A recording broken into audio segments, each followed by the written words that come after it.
One of the most painful things that can happen to women in their hips is something called a glutmed tear. So this commenter was asking, there's frozen shoulder. Is there something like that in the hip? Is there a frozen hip? Usually no. But there is something called the glutmed or the gluteus medius, which is a muscle in the hip. It's one of the 6 deep rotators. But here's the thing.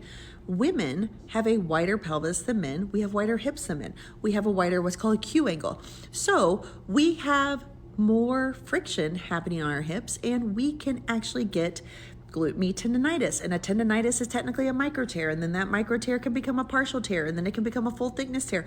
But glutmed tears are exquisitely painful. The hip's really interesting.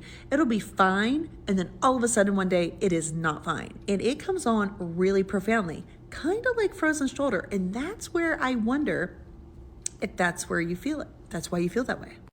Personally, anecdotally in clinic, I always warn my women when I think that they are having some significant hip problems and they're tolerating it. And I'll say to them, there will come a point where you go to Target, you go into the store, you think you're fine, you push your cart to the back of the store, and all of a sudden you are not fine. You are not fine.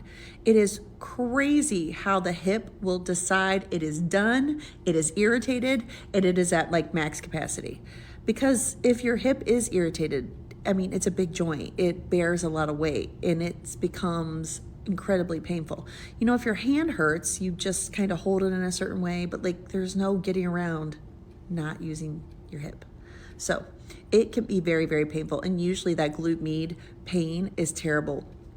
And actually, greater trochanteric bursitis is very painful, but most greater trochanteric bursitis we now know is glutmed tendonitis. Actually, 80% of diagnoses that have greater trochanteric bursitis is glutmed tendonitis. And remember, tendonitis can be very, very painful. Partial tears are super painful. Hope that helps. And if you think this is you need to see your orthopedic doctor because you need to be seen. It hurts a lot.